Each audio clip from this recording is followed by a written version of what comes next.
নমস্কাৰ জেআৰজি ব্লগলৈ পুনৰবাৰ সকলোকে স্বাগতম জনাইছোঁ। আজি আমি আলোচনা কৰিবলৈ লৈছোঁ ঈশান উদয় স্কলাৰশ্বিপৰ মেৰিট লিষ্ট সম্পৰ্কত। ইতিমধ্যে ছাত্ৰ ছাত্ৰীসকলৰ বাবে ভাল খবৰ যে ঈশান উদয়ৰ যি মেৰিট লিষ্ট সেই মেৰিট লিষ্টখন ইতিমধ্যে আহিছে।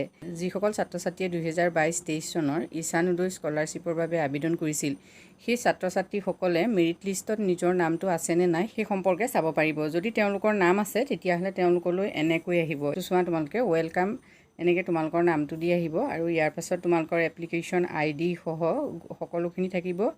Application final verified by the ministry এইখিনি এনেকৈ থাকিব। এপ্লিকেশ্যন ভেৰিফাইড বাই স্কুল এইখিনিতো থাকিবই। ইয়াতে গুৰুত্বপূৰ্ণটো হ'ল যে selected for scholarship merit list, ইয়াত যদি য়েছ আহে তেতিয়াহ'লে তোমালোকে স্কলাৰশ্বিপটো পাবা। কেনেকৈ মেৰিট লিষ্টত তোমালোকৰ নাম আহিছে নাই সেইটো কেনেকৈ চাবা, তোমালোকে প্ৰথমতে NSP পৰ্টেললৈ যোৱা, scholarship.gov.in সেই লিংকত গ'লে তোমালোকে নেশ্যনেল স্কলাৰশ্বিপ পৰ্টেল এইটো পেজ পাবা। এই পেজটো তোমালোকে এনেকৈ চাই গৈ থাকিবা তললৈকে। পেজত তোমালোকে দেখিবা about NSP, scheme of NSP, operation manual on functionalities of NSP, standard operating procedure, application corner এইখিনি তোমালোকে দেখিবা এনেকৈ। ইয়াত তোমালোকে দেখিছা ফ্ৰেছ এপ্লিকেশ্যন, এই ফ্ৰেছ এপ্লিকেশ্যনত তোমালোকে ক্লিক কৰিবা। ফ্ৰেছ এপ্লিকেশ্যনত যদি তোমালোকে ক্লিক কৰা তেতিয়া তোমালোকে আকৌ এইটো পেজ পাবা। এইটো পেজত তোমালোকে দেখিবা লগ ইন ফৰ ফ্ৰেছ এপ্লিকেশ্যন 2023-24, 23-24ৰ বাবে যিসকলে এপ্লিকেশ্যন কৰিব 23-24ৰ বাবে ইতিমধ্যে এপ্লাই হৈ আছে, গতিকে যিসকলে এপ্লাই কৰিব তেওঁলোকে ইয়াত ক্লিক কৰিব লাগিব। আৰু তোমালোকে যিহেতু অলৰেডি এপ্লাই কৰি থৈছা, এতিয়া তোমালোকে মেৰিট লিষ্টটো চাব লাগে, মানে তোমালোকৰ নাম আহিছে নাই সেইটো চেক কৰিব লাগে। গতিকে তোমালোকে ইয়াৰ তলত এইটো পাবা এপ্লিকেশ্যন আইডি, তোমালোকৰ যিটো এপ্লিকেশ্যন আইডি আছিলে সেইটো ইয়াত দিয়া। নেক্সট তোমালোকৰ যিটো পাছৱৰ্ড সেইটো দিবা।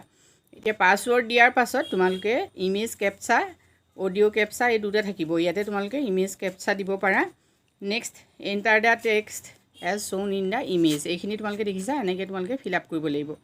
এইখিনি ফিল আপ কৰোঁতে সাধাৰণতে প্ৰায়বোৰ ষ্টুডেণ্টৰে এটা প্ৰব্লেম দেখা যায়, সেইটো হ'ল কি পাছৱৰ্ডটোত খেলি মেলি হোৱা দেখা যায়। যদি পাছৱৰ্ডত তোমালোকৰ খেলি মেলি দেখায় তেতিয়া তোমালোকে আকৌ ফৰগেট এপ্লিকেশ্যন আইডি বা ফৰগেট পাছৱৰ্ডত তোমালোকে ক্লিক কৰিবা। কাৰোবাৰ যদি আইডি নম্বৰ হেৰাইছে বা আইডি তোমালোকে পোৱা নাই তেতিয়া ফৰগেট এপ্লিকেশ্যন আইডিত ক্লিক কৰিলেও তোমালোকে আইডি নম্বৰটো পাই যাবা। নেক্সট তোমালোকৰ এই পেজটো আহিব।